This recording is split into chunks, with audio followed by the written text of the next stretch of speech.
Wisdom from the Women of Standing Rock. By Shannon Kring. I was sitting in a coffee shop in Tegucigalpa, Honduras, the night it hit me. I had to go to Standing Rock to document all sides of the ongoing, North Dakota Access Pipeline fight. This has happened before, a film choosing me, rather than my choosing it. Also familiar was what happened just 4 days later, when I realized that the story I had set out to investigate wasn't the one that needed to be told. The first person I contacted was Pearl Daniel Means, whose Lakota name is Eoyanbiazanzanwin, or Bright Light. That's what Pearl has been in my life since 2012, when I had the honor of interviewing her and her husband, the American Indian activist Russell Means, shortly before his death. During the interview, Pearl was visibly grieving, and yet seemed to possess incredible strength. When we reconnected at Standing Rock earlier this month, I was in the midst of my own grief. Lately, I've been doing a lot of thinking about what it means to be a strong woman. By the end of my first shoot day, I had captured several compelling interviews. Only one was with a man. This is because, as it turns out, women are the backbone of the movement. The women of Standing Rock are willing to risk their lives to stop the pipeline construction that desecrated their ancient burial and prayer sites and threatens their land, water, and very existence. They exemplify what it means to be an authentically empowered woman in the matrilineal way of being. Here is what I've learned from them so far. A woman's strength is motivated by a desire to serve the greater good. Mitaka Wasan means all are my relatives in the Lakota language. More than a phrase, it is a guiding principle for living that extends to all beings. This includes the land and waters, both of which are feminine in nature. Unchi Maka is Mother Earth, explained a 37-year-old mother of 4. The land is not a resource. It is an entity that you have a relationship with and you respect, like your grandmother, mother, and aunts. We have to be good stewards. We have to take care of the land. We have to feed her and offer her prayers. In return, we are blessed with good health. Everything comes full circle. Our enemies are also our relatives. One afternoon, I witnessed an exchange between an elder and a young cook who had cursed the pipeline executives. We must be peaceful in action, thought, and word, the elder chided. You have lowered your vibration with your words. You dishonored Mother Earth and the bounty that came from her. You lowered the vibration of the opposition. Standing in peace is standing strong. I asked one of the organizers how, after nearly 525 years of oppression, the 300 tribal nations represented at the camp could believe that peace will prevail. For better or worse, we are optimistic people, she replied matter-of-factly. Hatred serves no one. Peace serves everyone. At Standing Rock, service can be literal, as is the case for the women who prepare and serve food to thousands at the camp each day. Washing dishes, caring for the children, or readying the warriors for their marches may be seen through westernized eyes as subservient.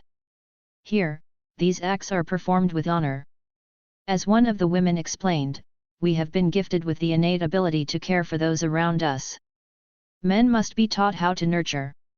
A woman's strength is executed with a balance of gentleness and fierceness. Women are the protectors of the water and of all life.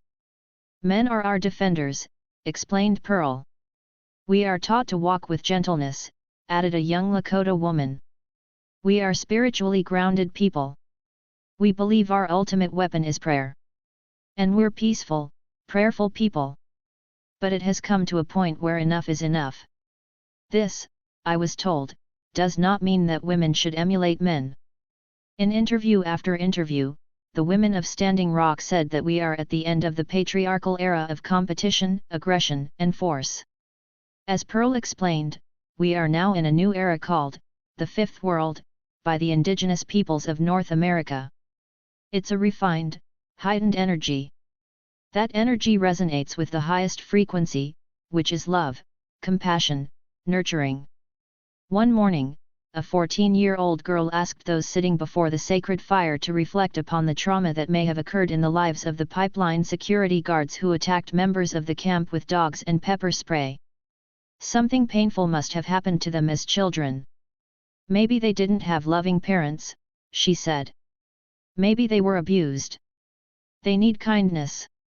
I ask you to forgive them. When is the last time you saw the tough guy or girl in a movie depicted as kind or forgiving?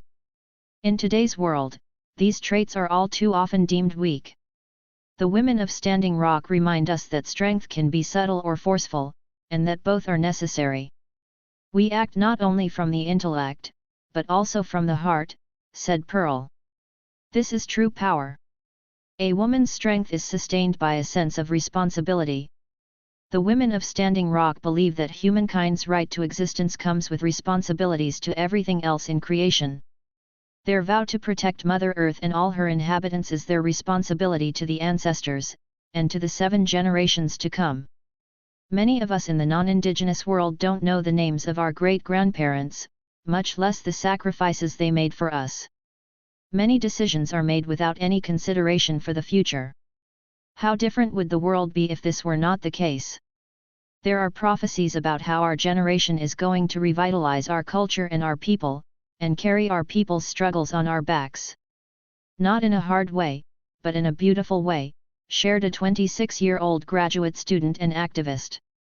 We have a responsibility to keep fighting. This struggle is very real. And if we don't keep struggling, we're going to suffer as a human race. Not just as indigenous people. All human beings are going to suffer if we don't change the way we view the world and the way we have relationships with all life. Something Pearl said during our 2012 interview has stayed with me: the hope lies with the women. The more time I spend with the women of Standing Rock, the more I see that Pearl was right. I admire the strength of these women, who even in the face of adversity and devastation, care for themselves, their families, their communities, their nations, and the earth on which we all depend. Because of them, I have greater hope for the future. I'm calling this forthcoming documentary End of the Line, The Women of Standing Rock. Theirs is the story that the world must see. I look forward to sharing more of it with you as it unfolds. For now, you can watch the trailer, keep up with our progress, and support the mission by visiting us on Indiegogo. www.igg.me/at/end-of-the-line, link is also enclosed in the video description box. To protecting our future, Shannon.